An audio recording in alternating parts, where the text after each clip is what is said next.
Bonsoir à toutes et à tous, soyez les bienvenus dans la grande édition de TV7. Nous sommes le mardi 12 août et voici l'actualité de la journée.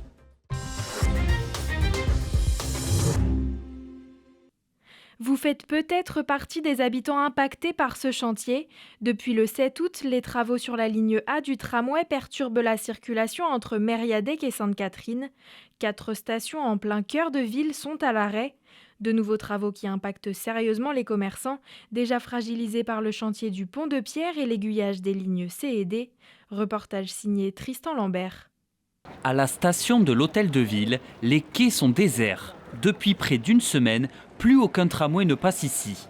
Une interruption qui agace. Pour aller travailler, ça a été très compliqué. J'ai dû prendre la voiture personnelle, notre voiture. Même en étant bordelaise, je me fais plus de soucis pour les étrangers. Heureusement, quelques personnes qui vous indiquent que c'est pas le bon jour. Avec son gilet bleu, Kylian renseigne les usagers un peu perdus. On les oriente où ils veulent partir. Les questions qui reviennent, c'est qu'ils payent un service qui ne marche pas et que les billets sont en augmentation et qu'ils ne comprennent pas pourquoi. Alors que les travaux Porte de Bourgogne se poursuivent, 4 nouvelles stations sont désormais à l'arrêt.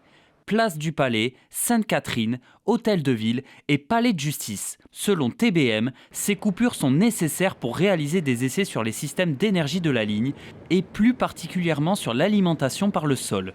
Une situation qui complique le quotidien de cette commerçante installée juste à côté des rames. Par rapport à l'année dernière, par exemple, prenons la journée d'hier, j'ai eu 38% de personnes en moins qui sont rentrées dans le magasin. Il y a nos clients qui nous disent là il fait chaud, du coup on est venu en voiture, sauf qu'on a dû se garer je sais pas où, et puis on va se taper les bouchons après. Donc voilà, c'est assez compliqué en termes d'accessibilité surtout. Et elle n'est pas la seule à pâtir de la baisse de fréquentation. Dans cette boutique de cosmétiques, Benoît accueille d'ordinaire une 60aine de clients par jour, mais en ce moment, le chiffre est presque divisé par 2, en raison notamment des travaux à répétition. Depuis plusieurs années, il y a moins en moins de clients. Aujourd'hui, ça continue. On est sur une perte 10 à 15% du chiffre d'affaires. Je sais que mes confrères, c'est beaucoup plus, 40-50%. Pour compenser, la fréquence des bus de la ligne 16 a été renforcée. Mais pour les usagers, il faudra encore patienter. Ces stations ne seront pas desservies avant le 18 août. Le tronçon Sainte-Catherine-Stalingrad rouvrira quant à lui le 31 août.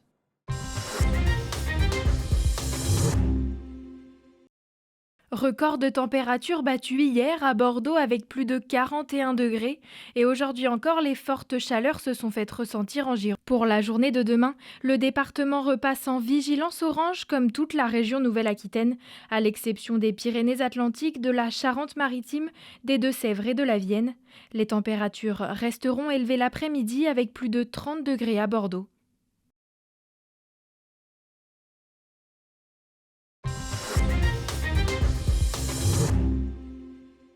Dans l'actualité également, 5 départs de feu se sont déclarés à Bordeaux-Lac en début d'après-midi.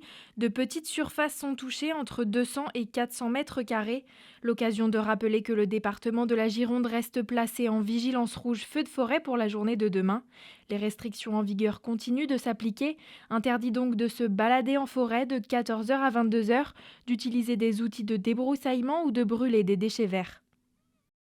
Dans le sud de la Charente, à la frontière de la Gironde, l'incendie est fixé mais les sapeurs-pompiers font face à des reprises. Le feu a déjà brûlé plus de 200 hectares de végétation.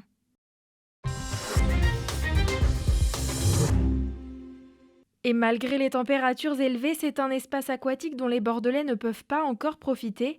Prévu pour mars 2026, la piscine Jean Zay et son bassin nordique est en cours de construction dans le quartier de Codéran. Point d'étape avec Mathieu Azoir, adjoint à la mairie de Bordeaux en charge des sports écoutés.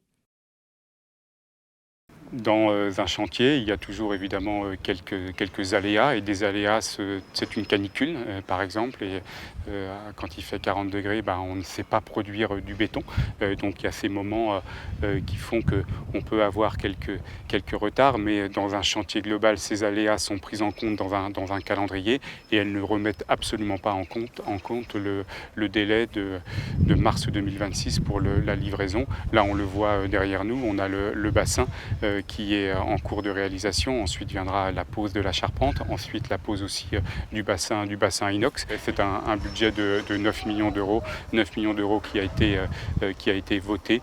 Et puis on le voit, le chantier est déjà lancé. Il n'y a pas de surcoût supplémentaire qui viendrait aujourd'hui. Prenons maintenant la direction du bassin d'Arcachon. Chaque été, la station balnéaire multiplie par 10 son nombre d'habitants.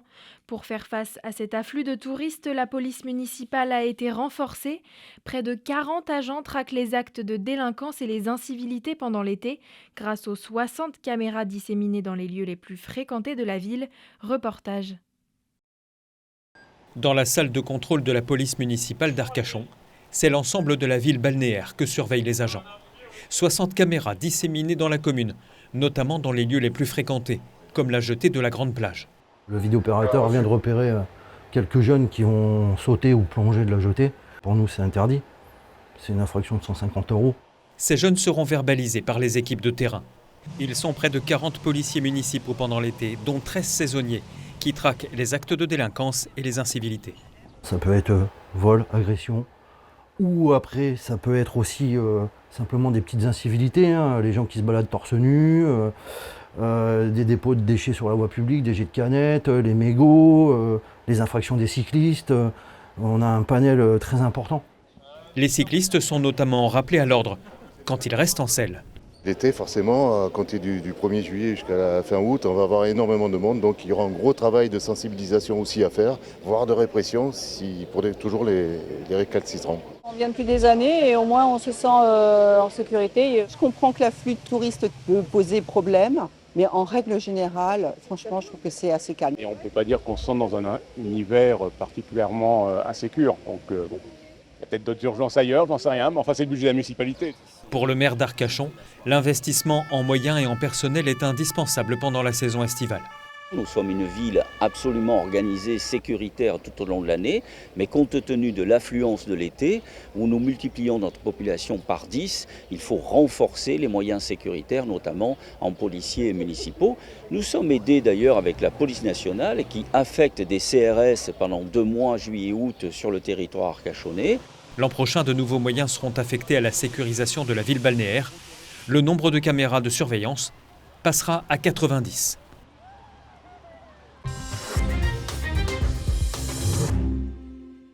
C'est la fin de cette édition, merci de nous avoir suivis. Passez une très belle soirée et à demain sur TV7.